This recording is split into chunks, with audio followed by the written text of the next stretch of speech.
মোৰ নাম অনিমা। মই সৰু হৈ থাকোঁতেই মোৰ দেউতাই আমাক এৰি আন এগৰাকী মহিলাক বিয়া পাতিলে। মই মাৰ একমাত্ৰ ছোৱালী আছিলোঁ, কিন্তু ঘৰৰ পৰিস্থিতিয়ে মোৰ ভাগ্যত কলা ৰং সানি দিলে। মই একমাত্ৰ ছোৱালী হৈও এনেকুৱা মৰম নাপালোঁ, যি মৰম সকলো সন্তানে মাক দেউতাকৰ পৰা পায়। মই জনা হোৱাৰ পিছতে মাক দেখিছোঁ যে মায়ে মোৰ কাৰণে লোকৰ ঘৰত কাম কৰে। আমি মামাহঁতৰ ঘৰত আছিলোঁ আৰু মোৰ মামী বহুত বেছি কাজিয়া কৰা স্বভাৱৰ মহিলা আছিল। মোৰ মায়ে লোকৰ ঘৰত কাম কৰি অহাৰ পিছতো মামীহঁতৰ ঘৰৰ সকলো কাম কৰিছিল, তথাপি মামী সন্তুষ্ট নাছিল। মামাও এই সকলোবোৰ মনে মনে চাই থাকে। হয়তো মা আৰু মোক তেওঁলোকে বুজা বুলি ভাবিছিল। মই বহুতবাৰ দেখিছোঁ যে মায়ে নিজৰ সৰুকালৰ মামা মাহীহঁতৰ ফটোবোৰ চাই আৱেগিক হৈ কান্দি থাকে। মোৰ মাৰ এজনী ভণ্টী আছিল, কিন্তু নিজৰ তেজ মঙহৰ নাছিল, তুলনীয়া আছিল। মোৰ আইতাই তুলি লৈছিল। আইতাই তেওঁক নিজৰ ছোৱালীৰ দৰেই লালন পালন কৰিছিল, কিন্তু তেওঁ পলাই গৈ বিয়া হৈছিল আৰু এতিয়া তেওঁ বিদেশতে থাকে। তেওঁৰ নাম উৰ্মিলা আছিল। মোৰ মামীয়ে কৈছিল যে তেওঁ হেনো পলাই গৈছিল আৰু এনেকুৱা মা দেউতাক দুখ দিলে, যিয়ে নেকি তেওঁক নিজৰ ছোৱালীৰ দৰে লালন পালন কৰি ডাঙৰ দীঘল কৰিছিল। কিন্তু তেওঁ ঘৰখনৰ সকলোকে মানুহৰ আগত মুখ দেখাব নোৱাৰা কৰি থৈ গুচি গ'ল। সেইকাৰণে ভগৱানে তেওঁক শাস্তি দিছে যে তেওঁৰ প্ৰথম সন্তানটো কিন্নৰ জন্ম হ'ল। মোৰ তুলনীয়া মাহীৰ ল'ৰাটো কিন্নৰ আছিল। ল'ৰাটো মাক দেউতাকৰ লগত বিদেশতে থাকে। মই কেতিয়াবা ভাবোঁ যে যদি তেওঁৰ ল'ৰাটো অসমত জন্ম হ'ল হয়, তেতিয়া জানো সেই ল'ৰাটো মাক দেউতাকৰ লগত থাকিব পাৰিলে হয়নে? উত্তৰটো নাতেই হ'ব। ল'ৰাটোৰ লালন পালন তেতিয়া কিন্নৰসকলেই কৰিলে হয়। এইবোৰ পৰিস্থিতি দেখি আৰু সহ্য কৰি মই লাহে লাহে গাভৰু হৈ আহিলোঁ। মই দেখিবলৈ বহুত বেছি ধুনীয়া আছিলোঁ। মোক দেখি সকলোৱে মোৰ প্ৰতি আকৰ্ষিত হয়। মোৰ মামীৰ দুজনী ছোৱালী আছিল, কিন্তু সিহঁত দুয়োজনী দেখিবলৈ ধুনীয়া নাছিল। সেইকাৰণে সিহঁতে মোক লৈ হিংসা কৰিছিল। মামীয়ে মোক ভাল ব্যৱহাৰ কৰা নাছিল। তেওঁ মোৰ মাক প্ৰায়ে কয় যে জীয়ৰীৰ ওপৰত চকু ৰাখিবা, নহ'লে কেতিয়াবা মাহীয়েকৰ দৰে এদিন বেলেগলৈ পলাই গুচি যাব। মই মামীৰ কথাবোৰত দুখ পাইছিলোঁ। নাজানো মামীয়ে মাক আৰু মোক কিয় ইমান হিংসা কৰে। আমিতো কোনোদিনেই মামীক বেয়া ব্যৱহাৰ কৰা নাই। এদিন মোৰ জন্মদিনত মামীৰ দুয়োজনী ছোৱালীয়ে ক'লে যে আজি আমি তোমাক ঘৰৰ পৰা বাহিৰলৈ ফুৰাবলৈ লৈ যাম। তুমি মাথো তোমাৰ মাৰ পৰা অনুমতি লোৱা, আৰু এইটো কথা নক'বা যে ফুৰিবলৈ যাম। আমিও মাক কোৱা নাই। মই ফুৰিব যোৱাৰ আনন্দতে মাক সঁচা কথাটো নক'লো আৰু মিছা কথা ক'লো যে মা, মই টিউচন ছাৰৰ ঘৰলৈ যাওঁ। কিছুমান প্ৰশ্নৰ উত্তৰ মই বিচাৰি পোৱা নাই। অহা সপ্তাহত মোৰ টেষ্টৰ পৰীক্ষা আছে। মই বুজি পোৱা নাছিলোঁ যে মায়ে মোক পঢ়াই শুনাই কিয় ডাঙৰ অফিচাৰ বনাব বিচাৰিছিল। তেওঁ মোক লৈ সদায় চিন্তিত হৈ থাকে। সেইকাৰণে টিউচনৰ কথা শুনি তেওঁ তৎক্ষণাত মান্তি হ'ল। মই ঘৰৰ পৰা অকলে ওলালোঁ আৰু মোৰ পিছে পিছে মোৰ মামীৰ দুয়োজনী ছোৱালী আহিল। সিহঁতে মোক এখন ডাঙৰ হোটেলত লৈ গ'ল আৰু ক'লে যে তোমাৰোতো ভাল খাদ্য আৰু ভাল জীৱন যাপন অতিবাহিত কৰিবলৈ মন যাব পাৰে। তোমাৰোতো মন যায় চাগে বাহিৰত ফুৰিবলৈ। সেইকাৰণে আজি তুমি তোমাৰ জন্মদিনৰ দিনা বহুত আনন্দ কৰা। সিহঁতে মোক তেনেকৈ কৈ হোটেলৰ টেবুল এখনত বহুৱাই দিলে আৰু মোক ক'লে যে তুমি ইয়াতে বহা, আমি খোৱা বস্তুৰ অৰ্ডাৰ দি আহোঁগৈ। এইবুলি কৈ সিহঁত দুয়োজনী মোৰ ওচৰৰ পৰা গুচি গ'ল। মই তাত অকলে আছিলোঁ। অলপ ভয়ো লাগিছিল আৰু মাক মিছা কথা কৈ যোৱাৰ বাবে মনতে দুখো লাগি আছিল। কিন্তু মই ভাবিলোঁ যে অলপ সময়ৰ কাৰণেহে, তাৰপিছতো ঘৰলৈ উভতি যামেই। এইবোৰ ভাবি থাকোঁতেই মোৰ ওচৰলৈ এটা ল'ৰা আহিল আৰু মোৰ সন্মুখতে থকা চকীখনতে বহি ল'লে। সি মোৰ ফালে চাই হাঁহি মুখে মোৰ নামটো সুধিলে। মই ভয় খাই গ'লোঁ আৰু ইফালে সিফালে চালোঁ, কিন্তু মামীৰ দুয়োজনী ছোৱালী ক'তো দেখা নাপালোঁ। মই আৰু অপেক্ষা কৰি থাকিব নোৱাৰিলোঁ। তৎক্ষণাত উঠি ঘৰলৈ বুলি আগবাঢ়িলোঁ, কিয়নো মই আৰু হোটেলত বহি থকা কথাটো ভাল দেখা নাছিলোঁ। এখন ৰিক্সাত বহি মই ঘৰ পালোহি। ঘৰ পায়ে দেখিলোঁ যে মোৰ মামাৰ ছোৱালী দুয়োজনী ঘৰতে আছে আৰু সিহঁতে বাহিৰতে বহি আছিল আৰু মোৰ মায়ে মূৰে কপালে হাত থৈ বহি আছিল আৰু মামীয়ে চিঞৰি চিঞৰি গোটেই ঘৰটো নিজৰ মূৰৰ ওপৰত উঠাই লৈছিল। মোৰ এনেকুৱা অনুভৱ হ'ল যে কিবা এটা ডাঙৰ অঘটন হ'বলৈ গৈ আছে। সকলোৰে চকু মোৰ ওপৰতে আছিল। যেতিয়া মামীয়ে মোক দৌৰি আহি মাৰিবলৈ ধৰিলে, মই বাৰে বাৰে সুধিছিলোঁ যে মই কি ভুল কৰিলোঁ। এই সময়খিনিত মোৰ মায়ে একেবাৰেই মনে মনে বহি চাই আছিল। মই মাৰ এনেকুৱা আচৰণ দেখি আচৰিত হৈছিলোঁ যে নিজৰ জীয়েকক কেনেকৈ বেলেগৰ হাতেৰে মাৰ খোৱা চাই থাকিব পাৰে। অৱশেষত মামাৰ মোৰ প্ৰতি দয়া উপজিল আৰু মামাই মোক মামীৰ হাতৰ পৰা পিটন খোৱাৰ পৰা বচালে। মামাই মোক সুধিলে যে তুমি অকলে ক'ত গৈছিলা? মই কৈছিলোঁ যে তোমাৰ ছোৱালী দুয়োজনীৰ লগত ফুৰিবলৈ গৈছিলোঁ। কিন্তু সিহঁত দুয়োজনীয়ে তৎক্ষণাত মিছা কথা ক'লে যে সিহঁতৰ লগত মই যোৱা নাছিলোঁ। মই ক'লো যে তোমালোকে কিয় মিছা মাতিছা? আমি তিনিওজনী দেখোন একেলগে ফুৰিবলৈ গৈছিলোঁ। তেনেতে মোৰ মামাৰ ছোৱালী এজনীয়ে নিজৰ মোবাইলটো আনি সকলোৰে আগত দেখাই দিলে। মই মোবাইলটোৰ ফালে চাই যি দেখিলোঁ সেয়া দেখি মই ভয়তে থৰথৰকৈ কঁপিবলৈ ধৰিলোঁ। মোবাইলটোত থকা ফটোবোৰত সেই ল'ৰাজনৰ লগত মোৰ ফটো আছিল, যিখন হোটেলত সেই ল'ৰাটো মোৰ কাষত আহি বহিছিল। মোৰ মামাৰ ছোৱালীজনীয়ে সকলোকে ক'লে যে আমাৰ টিউচন চেণ্টাৰটো সেইখন হোটেলৰ কাষতে আছে আৰু আমি ঘৰলৈ অহাৰ সময়ত আমি নিজ চকুৰে এইবোৰ দেখি আহিছোঁ। এতিয়াতো মামীয়ে মাক আৰু মোক দোষী সাব্যস্ত কৰি গালি পাৰিবলৈ ধৰিলে। মামাও একো এষাৰ কথা কোৱা নাছিল, মনে মনে বহি চাই আছিল। মই কান্দি কান্দি সকলোকে সঁচা কথাটো ক'বলৈ চেষ্টা কৰিছিলোঁ, কিন্তু কোনেও মোৰ কথা এবাৰো নুশুনিলে। মামীয়েতো আমাক ঘৰৰ পৰাই উলিয়াই দিলে আৰু ক'লে যে দ্বিতীয়বাৰ কেতিয়াও আমাৰ ঘৰলৈ উভতি নাহিবা।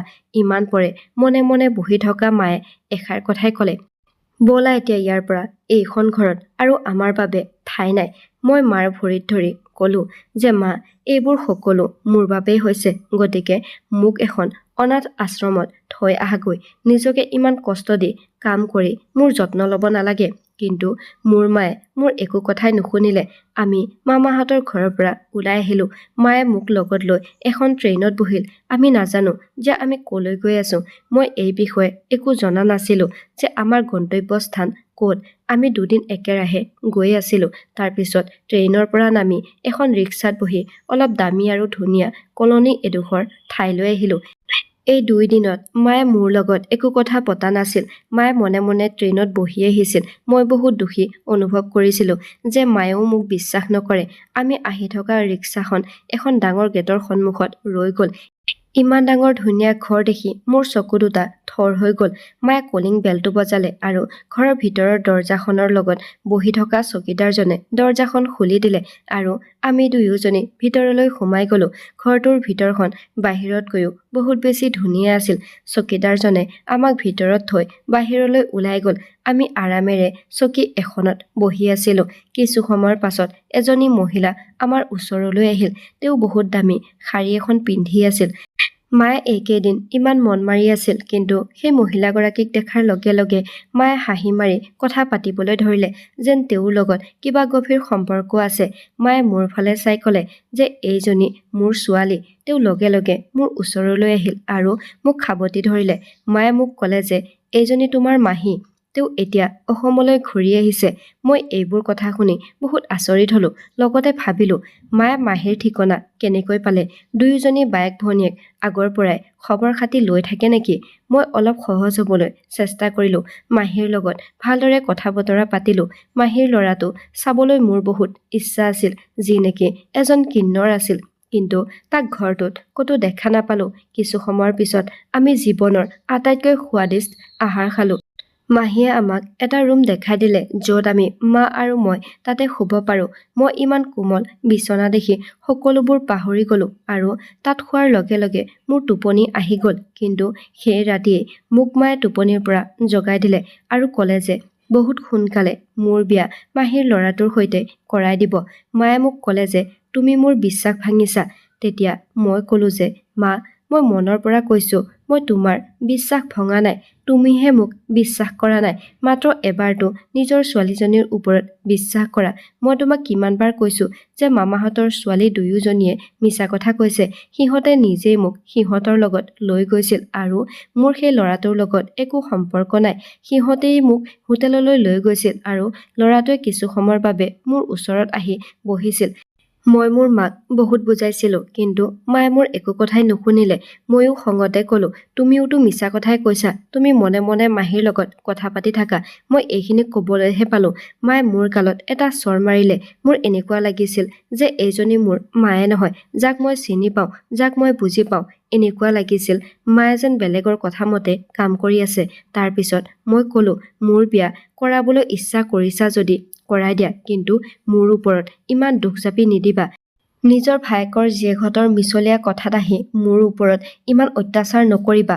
তেতিয়া মোৰ মায়ে মোৰ আগত এটা চৰ্ত ৰাখিলে যে যদি তুমি উৰ্মিলা মাহীৰ ল'ৰাটোৰ লগত বিয়াত বহা তেনেহ'লে মই তোমাক ক্ষমা কৰি দিম, আৰু যদি বিয়া নোহোৱা তেন্তে মই তোমাক জীৱনত কেতিয়াও ক্ষমা কৰি নিদিওঁ। কিন্তু সেইজন ল'ৰাটো এজন কিন্নৰ আছিল। মই কেনেকৈ বিয়া হ'ম? মই তৎক্ষণাত মাৰ কথাত অমান্তি হ'লো। তেতিয়া মায়ে মোক ক'লে যে সিহঁতে তোমাৰ ওপৰত অভিযোগ নলগোৱা হ'লেও মই তোমাৰ বিয়া উৰ্মিলাৰ ল'ৰাটোৰ লগতে কৰালো হয়। যদি তোমাৰ অন্তৰত মাৰ প্ৰতি অলপো শ্ৰদ্ধা আছে তেনেহ'লে তুমি এইখন বিয়াত বহিবই লাগিব, নহ'লে তুমি মোৰ মৰা হোৱা মুখ দেখিবা। মোৰ মাৰ এনে কথাই মোক বহুত দুখ দিলে, কিন্তু মোৰ হাতত বেলেগ একো ৰাস্তা নাছিল। মই বিয়া হ'বলৈ মান্তি হ'লো। তেতিয়া মাহীয়েও সুখী হ'ল, কিন্তু মোৰ এনেকুৱা লাগিছিল যেন মাহীয়ে ভিতৰি ভিতৰি সুখী হোৱা নাছিল। ময়ো সুখী হোৱা নাছিলো আৰু দুখী মনেৰে সকলোৰে লগত বহি আছিলো। কিছু সময়ৰ পিছত মা আৰু মাহী উঠি ভিতৰলৈ সোমাই গ'ল। ময়ো বেছি সময় তাত বহি থাকিব নোৱাৰিলো আৰু উঠি আহি দুয়োকে বিচাৰিবলৈ ধৰিলো। ইমান ডাঙৰ ঘৰটোত বিচাৰিবলৈ মোৰ অলপ অসুবিধা হ'ল। তেনেতে এটা ৰুমত অলপ কথা বতৰাৰ মাত শুনিলো। মোৰ অলপ সন্দেহ হ'ল। মই দৰজাখনৰ এটা ফাঁকেৰে জুমি চাই দেখিলো যে মাহীয়ে মোৰ মাক পইচাৰে ভৰি থকা এটা বাকচ দিছে। পইচাৰে ভৰি থকা বাকচটোলৈ মোৰ মাৰ সুখৰ ঠিকনা নাছিল। মই বুজি পালো যে মাহীয়ে মোৰ মাক পইচাৰ লোভ দেখুৱাই মোক কিনি ল'লে আৰু মোৰ বিয়া এতিয়া তেওঁৰ ল'ৰা যি নেকি এজন কিন্নৰ তাৰ লগত কৰাই দিব। কিন্তু মোৰ নিজৰ মাৰ ওপৰতে খং উঠিছিল যে তেওঁ নিজৰ জীয়েকৰ লগত ইমান এটা ডাঙৰ ষড়যন্ত্ৰ কেনেকৈ কৰিব পাৰে। মই এইবোৰ দৃশ্য দেখি মনে মনে তাৰ পৰা গুচি আহিলো। যেতিয়া মোৰ মা মোৰ ওচৰলৈ আহিল তেতিয়া মই মাৰ ফালে চাই ক'লো যে মই তোমাৰ সকলো ৰূপ দেখি আহিছো। তুমি মোক পইচাৰ লোভৰ কাৰণে বিক্ৰী কৰিছা। তেতিয়া মায়ে তেওঁৰ দুখৰ কাহিনী শুনাবলৈ ধৰিলে। মায়ে ক'লে যে উৰ্মিলা বহুত ধনী আৰু আমাৰ হাতত কি আছেনো? এই পইচাৰে আমি এটা ঘৰ কিনিম, যিটো ঘৰ আমাৰ নিজৰ হ'ব, আৰু তুমিও বিয়া হৈ তোমাৰ স্বামীক নিজৰ হাতৰ মুঠিত কৰি ল'বা আৰু এই সকলোবোৰ সা সম্পত্তি তুমি নিজৰ নামত কৰি ল'বা। পিছত তোমাৰ য'ত মন যায় তাতেই তুমি বিয়া হ'বা। মাৰ এনে কথা শুনি মোৰ বহুত দুখ লাগিল। মই মাক ক'লো যে এইবোৰ বিশ্বাসঘাতকতা কাম তুমি কৰিব পাৰা, কিন্তু মই নোৱাৰো। তেতিয়া মায়ে ক'লে এই সমাজে আমাৰ লগত বিশ্বাসঘাতকতা কৰিছে, প্ৰতিশোধ হিচাপে আমিও তাকেই কৰিম। প্ৰথমে উৰ্মিলাও মোৰ হ'ব লগা স্বামীৰ লগত পলাই গৈ বিয়াত বহিল। মোৰ মা দেউতাই তাইক নিজৰ ছোৱালীৰ দৰে লালন পালন কৰিছিল আৰু তাই আমাৰ ঘৰৰ সকলো মান সন্মান শেষ কৰি দিলে। এই কথাটো মোৰ মা দেউতাই সহ্য কৰিব পৰা নাছিল। মায়ে এই কথাটো শুনাৰ পিছৰে পৰা বিচনাত পৰিল আৰু তেওঁ ভগৱানৰ ওচৰলৈ গুচি গ'ল। দেউতাও মাৰ পিছে পিছে ভগৱানৰ ওচৰলৈ গুচি গ'ল। আজি উৰ্মিলাৰ লগত যিবোৰ সা সম্পত্তি আছে সেইবোৰ মোৰ হ'ব লগা আছিল। তোমাৰ দেউতাও আমাক অকলে এৰি বেলেগকৈ সংসাৰ কৰিলে। একমাত্ৰ ভাইটিয়ে আছিল, কিন্তু সিও আমাক বুজা বুলি ভাবিলে।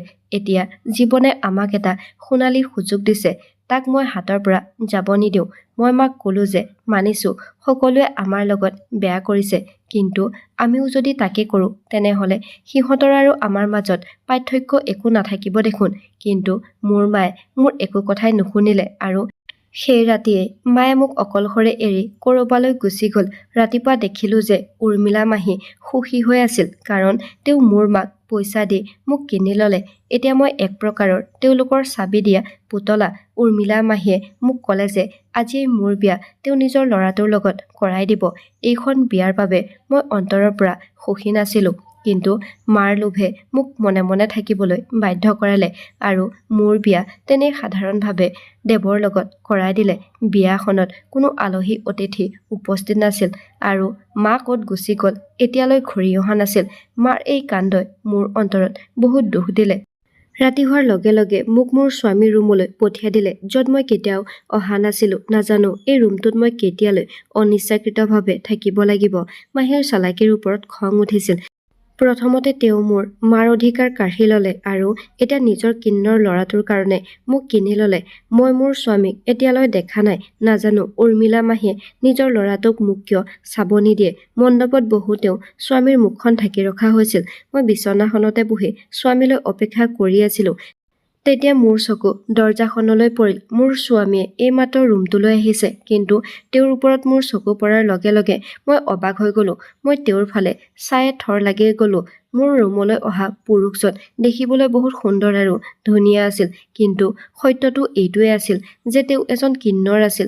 মোৰ মনটো দুখেৰে ভৰি পৰিল, কিন্তু তেওঁ মোৰ ওচৰত আহি বহি ললে। কিন্তু মোৰ বিশ্বাস হোৱা নাছিল যে ইমান সুন্দৰ পুৰুষ এজন মোৰ স্বামী হ'ব পাৰে বুলি। তেওঁ সম্পূৰ্ণ পুৰুষৰ কণ্ঠত মোৰ খা খবৰ সুধিলে, যিটো মই কপা কপা মাতেৰে উত্তৰটো দিছিলো, কিয়নো সেই সময়ত মোৰ ভয়তে জিভাৰ পানী নোহোৱা হৈ গৈছিল।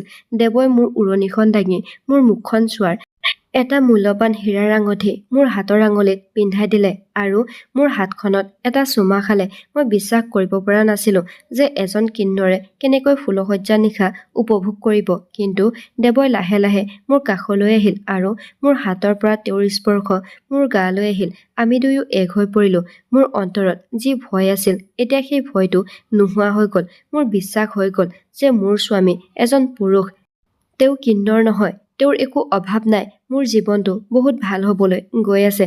মই বহুত সন্তুষ্টিৰে দেৱৰ ফালে এবাৰ চালো আৰু তেওঁৰ বুকুৰ মাজত শুই পৰিলো। ৰাতিপুৱা হোৱাৰ লগে লগে এটা চিঞৰৰ মাতত মই সাৰ পাই গলো। মই দেখিলো যে মোৰ শাহুমাৰ ৰুমৰ পৰা এই চিঞৰটো আহিছে। মই আচৰিত হলো যেতিয়া মোৰ শাহুমাৰ লগত এজন ল'ৰাই হাত চাপৰি বজাই আহি মোৰ ওচৰতে বহি ললে। মই ভয়তে চিঞৰ মাৰি বেলেগ এডোখৰ ঠাইত বহিলোহি। এই ল'ৰাটোৰ ব্যৱহাৰ ঠিক তেনেকুৱাই যেনেকুৱা কিন্নৰ সকলৰ হয়। যেতিয়া নেকি মোৰ স্বামী মোৰ কোঠাটোৰ পৰা নোহোৱা হৈ আছিল, মই শাহুমাক সুধিলো, মা, এইজন কোন?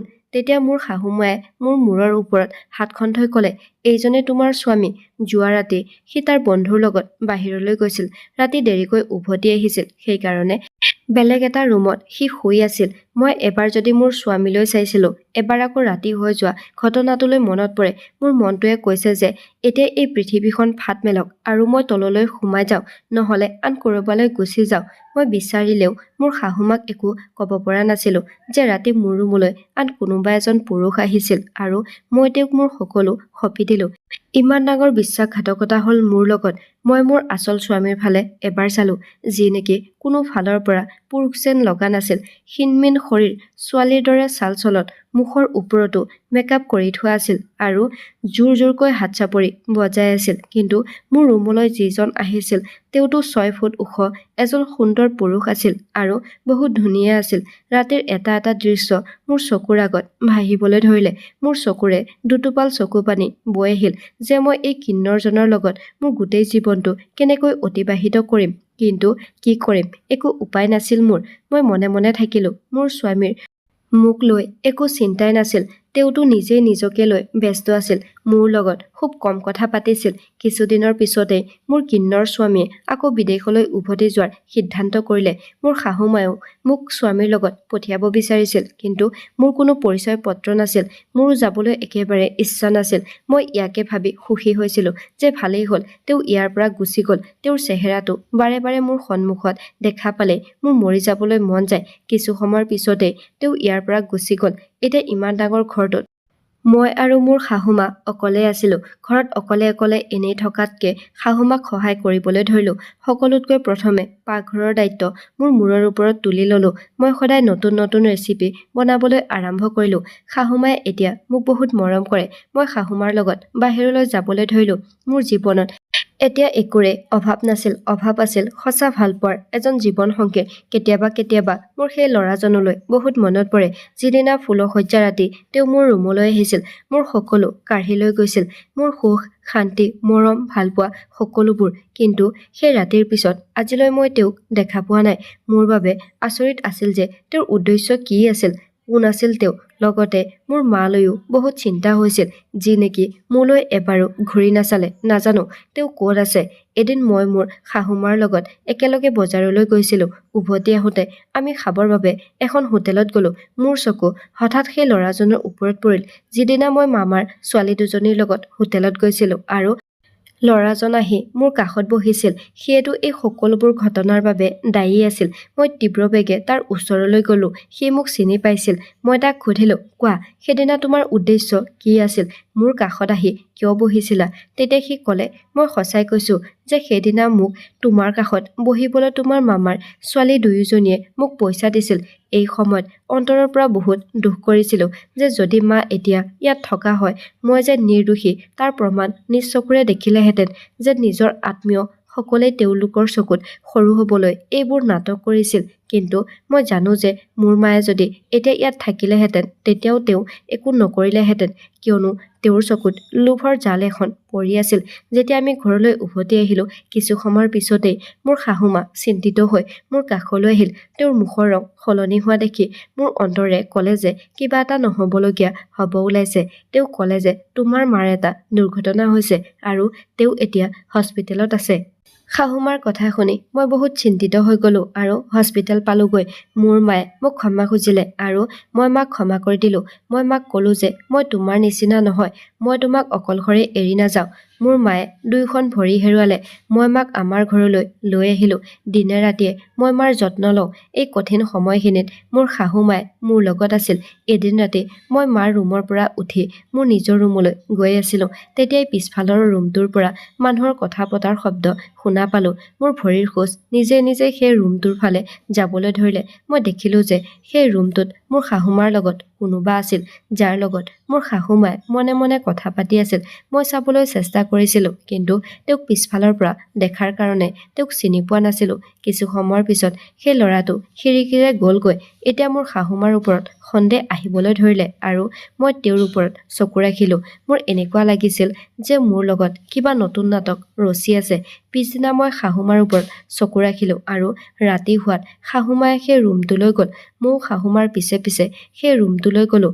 সেই ৰুমটোতে মোৰ শাহুমাই এজন ল'ৰাৰ লগত থিয় হৈ কথা পাতি আছে আৰু সেই ল'ৰাজনৰ ওপৰত মোৰ চকু পৰাৰ লগে লগে মই অবাক হৈ গ'লোঁ। তেওঁ আন কোনো নাছিল, তেওঁ সেইজন ল'ৰাই আছিল যিদিনা ফুলশয্যা ৰাতি মোৰ ৰুমলৈ আহিছিল। তাৰমানে মোৰ শাহুমাই এইজন ল'ৰাক আগৰ পৰা জানে আৰু মোৰ লগত বিশ্বাসঘাতকতা কৰি আছিল। মই তেওঁক নিজৰ মাৰ দৰে ভাবিছিলোঁ। দিনে ৰাতিয়ে তেওঁৰ যত্ন লৈছিলোঁ। ৰাতিপুৱাই মই মাক সকলোবোৰ কথা বিৱৰি ক'লোঁ, যিবোৰ কথা মায়ে গম পোৱা নাছিল। মই মাক ক'লোঁ যে তোমাৰ লোভে আমাক এনেকুৱা পৰিস্থিতিত পেলাই দিলে যে মোৰ জীৱনটো ধ্বংস হৈ গ'ল। মোৰ শাহুমাৰ এইটোৱে উদ্দেশ্য আছিল যে তেওঁৰ ল'ৰাটো যিহেতু কিন্নৰ সন্তান জন্ম দিব নোৱাৰে, সেইকাৰণে বিয়াৰ ফুলশয্যা ৰাতি তেওঁ আন কাৰোবাক মোৰ ৰুমলৈ পঠিয়াই দিলে, যাতে তেওঁৰ এই সকলো সা-সম্পত্তিৰ এটা বংশধৰ পায়। মোৰ চকুৰে চকুপানী বৈ আহিল। কিন্তু এতিয়া আৰু মই মনে মনে নাথাকোঁ। মই এইটো সত্য সকলোৰে আগত ক'ম। পিছদিনা মই সেই ৰুমটোত গৈ বহি ল'লোঁ, যিটো ৰুমত মোৰ শাহুমা আৰু সেই ল'ৰাজন লগ হৈছিল। মই বহি থকা কিছু সময়ৰ পিছত দৰজাখন খুলি সেই ল'ৰাজন ভিতৰলৈ সোমাই আহিল আৰু মোক দেখা পাই তেওঁ হঠাৎ আচৰিত হ'ল। মই সেই ল'ৰাজনক ক'লোঁ, তুমি কোন হয় আৰু এই ঘৰটোৰ লগত তোমাৰ কি সম্পৰ্ক আছে?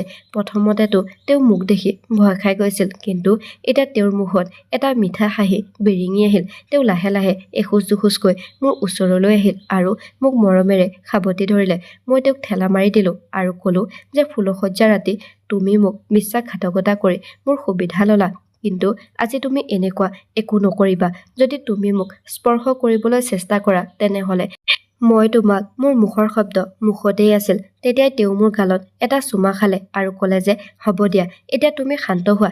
তুমিয়েইতো মোৰ জীৱন। তোমাৰ অবিহনে থকা কথাটো মই সপোনতো ভাবিব নোৱাৰোঁ, কিয়নো মই তোমাক বহুত বেছি ভাল পাওঁ। মই তেওঁৰ দুবাহুৰ মাজত আহি বিলীন হ'ব ওলাইছিলোঁ, কিন্তু মই নিজকে চম্ভালি ল'লোঁ, কাৰণ তেওঁ মোৰ স্বামী নাছিল, আন কোনোবা আছিল। তেনেহ'লে মই তেওঁৰ বিষয়ে এইবোৰ কিয় ভাবি আছোঁ? মই তেওঁক ঠেলা মাৰি মোৰ কাষৰ পৰা আঁতৰাই দিলোঁ। মোৰ চকুত চকুপানী ওলাই আহিল। মই কান্দি কান্দি ক'লোঁ, মোৰ জীৱনলৈ কিয় আহিছা? কিয় মোৰ কেঁচা ঘাট নিমখ সানিছা? ফুলশয্যা ৰাতি তুমি মোক কিয় ইমান সপোন দেখুৱাইছিলা? আৰু ময়ো বহুত সুখী আছিলোঁ যে মোৰ জীৱনটো বহুত সুখৰ হ'বলৈ গৈ আছে, যে মই ইমান সুন্দৰ আৰু মৰম কৰা স্বামী এজন পালোঁ। কিন্তু মই গম পোৱা নাছিলোঁ যে মোৰ জীৱনটো নৰকৰ দৰে হ'ব বুলি। মোৰ জীৱনত স্বামীৰ মৰম নাই। মোৰ জীৱন এনেকৈ অশান্তিত পাৰ হ'ব। মোৰ কথা শুনি তেওঁ মোৰ কাষলৈ আহিল আৰু মোৰ চকুপানীবোৰ মচি দিলে। তেওঁ ক'লে যে তোমাৰ চকুপানী দেখিলে মোৰ বহুত দুখ লাগে। মোৰ মনটোক আৰু বেছি দুখ নিদিবা। মই চিঞৰি ক'লোঁ, কোৱা তুমি কোন হয়? কি সম্পৰ্ক আছে তোমাৰ এই ঘৰটোৰ লগত? তেওঁ ক'লে যে যাক তুমি শাহুমা কোৱা মই তেওঁৰে সন্তান। মই বহুত আচৰিত হলো আৰু মই তেওঁৰ কথাত বিশ্বাস কৰিব পৰা নাছিলো, কিয়নো মোৰ শাহুমাৰ এজনেই ল'ৰা আছিল যিটো নেকি কিন্নৰ আছিল আৰু দুৰ্ভাগ্যক্ৰমে মোৰ স্বামী।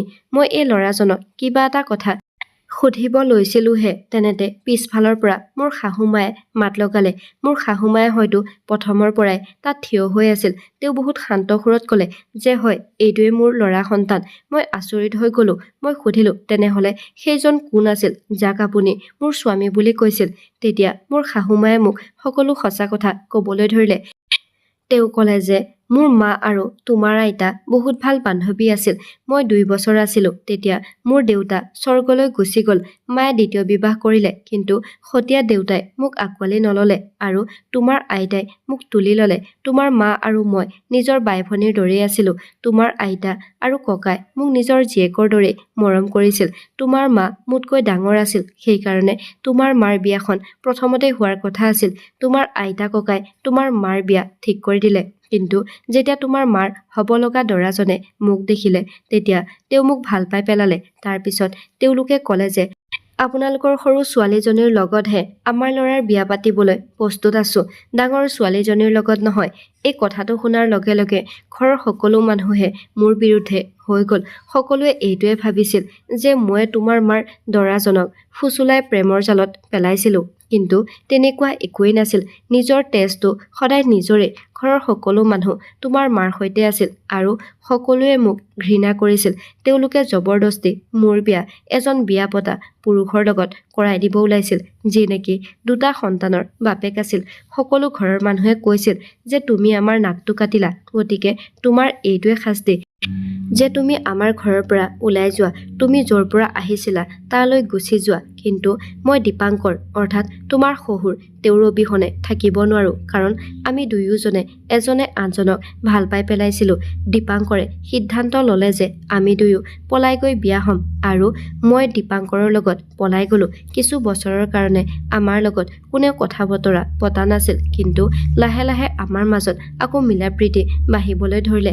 যেতিয়া মই প্ৰথম সন্তান জন্ম দিলো তেতিয়া তোমাৰ মায়ে আমাৰ ঘৰত মোৰ সন্তানটো ৰাখিবলৈ আহিছিল, কিন্তু তাই ঘৰৰ সকলোকে এইটো জনাজাত কৰি দিলে যে মই এটা কিন্নৰ সন্তান জন্ম দিছো। সকলোৱে এইটোৱে ভাবিছিল যে মোৰ সন্তানটো কিন্নৰ। এতিয়া মই কাক কাক বিশ্বাস জন্মাম যে মোৰ ল'ৰাটো কিন্নৰ নহয়, সি এজন পুৰুষ? তাৰ পিছত মই আৰু দীপাংকৰে মানুহৰ ইটিকিং সহ্য কৰিব নোৱাৰি এই দেশ এৰি বিদেশলৈ গুচি গলো, কিন্তু আমি দুয়ো কাকো ঘৃণা কৰা নাছিলো। সেয়েহে তোমাৰ মাৰ লগত আমি কথা বতৰা পতা অব্যাহত ৰাখিছিলো। যেতিয়া নেকি তোমাৰ মায়ে প্ৰতিশোধ লোৱাৰ জুইকুৰাত জ্বলি আছিল, অকল মাত্ৰ তোমাৰ মায়ে এই সত্যটো জানে যে মোৰ ল'ৰাটো কিন্নৰ নহয়, সি এজন পুৰুষ। সেইকাৰণেতো তোমাৰ মায়ে তোমাৰ বিয়া মোৰ ল'ৰাৰ লগত ঠিক কৰাই দিছিল। কিন্তু তাৰ পৰিৱৰ্তে তাই মোৰ পৰা 50 লাখ মোটা ধন দাবী কৰিলে। মই বাধ্যত পৰি মান্তি হৈছিলো, কিয়নো মোৰ ল'ৰাই তোমাক প্ৰথম দেখোঁতেই তোমাৰ প্ৰেমত পৰিছিল। সি জিদ কৰিলে যে বিয়া যদি পাতিব লগা হয় তেনেহলে সি কেৱল তোমাকেই পাতিব। মই বহুত চিন্তিত হৈ গৈছিলো। তাৰ পিছত যেতিয়া তোমাৰ মায়ে তোমাক পইচাৰ বিনিময়ত মোৰ হাতত গতালে তেতিয়া মই মান্তি হলো, কিন্তু মই মনে প্ৰাণে এইখন বিয়া পাতিবলৈ মান্তি নাছিলো, কিয়নো যেতিয়া মাকে ইমান লোভীয়া হয় তেনেহলে জীয়েক নিশ্চয় লোভীয়াই হ'ব। মই দেৱক বুজালো যে প্ৰথমতে তুমি অনিমাক পৰীক্ষা কৰি চোৱা যে তাই কেনে প্ৰকৃতিৰ ছোৱালী, আৰু মই তোমাৰ স্বামী হ'ব বুলি পৰিচয় দিয়া ল'ৰাজন সি দেৱৰ বন্ধু আছিল। বিয়াৰ ফুলশয্যা নিশা মই বাৰম্বাৰ মানা কৰাৰ পিছতো দেৱই তোমাৰ ৰুমলৈ সোমাই গ'ল, কিয়নো সি তোমাক নেদেখাকৈ থাকিব নোৱাৰা হ'ল। মই এইটো চৰ্তত তাক তোমাৰ ৰুমলৈ যাবলৈ দিলো যে ফুলশয্যা ৰাতিৰ পিছত সি যাতে তোমাৰ সন্মুখলৈ নাহে, যেতিয়ালৈকে নেকি তাই নিজৰ জীৱনৰ পৰীক্ষাত পাছ নহয়। মই চাব বিচাৰিছিলো যে তুমিওতো তোমাৰ মাৰ দৰে চালাক আৰু লোভীয়া প্ৰকৃতিৰ নহয়তো, কিন্তু তুমি বহুত বেছি ভাল ছোৱালী। তুমি মোৰ বহুত যত্ন লৈছা আৰু কেতিয়াও তোমাৰ মনত মই লোভ দেখা নাই। তুমি তোমাৰ জীৱনৰ পৰীক্ষাত পাছ হ'লা। মই মোৰ শাহুমাৰ কথা শুনি আছিলো আৰু লগতে মোৰ চকুৰে চকুপানী বৈ আহিল। মোৰ নিজৰ ভাগ্যৰ ওপৰত বিশ্বাস হোৱা নাছিল যে মোৰ ভাগ্য ইমান ভাল হ'ব পাৰে বুলি। মোৰ স্বামী আৰু মোৰ শাহুমাই মোক ক্ষমা খুজিলে। মই মোৰ শাহুমা আৰু স্বামীক ক্ষমা কৰি দিলোঁ। মোৰ শাহুমাই মোক আৰু দেৱক ৰুমটোত অকলে এৰি গুচি গ'ল। দেৱই মোক মৰমেৰে সাবটি ধৰিলে আৰু এইবাৰ ময়ো তেওঁৰ দুবাহুৰ পৰা আঁতৰি আহিব চেষ্টা কৰা নাছিলোঁ। এতিয়া মই মোৰ স্বামী দেৱৰ লগতে থাকোঁ। কিছু মাহৰ পিছত মোৰ মাও এইখন পৃথিৱী এৰি গুচি গ'ল। মই এইটো কথাতে সুখী যে মৃত্যুৰ পূৰ্বে মায়ে কৰা ভুলৰ বাবে ক্ষমা খুজিবলৈ এটা সুযোগ পালে। মায়ে মোৰ শাহুমাক ক্ষমা খুজিলে আৰু তেওঁৰ বহল অন্তৰে মোৰ মাক ক্ষমা কৰি দিলে।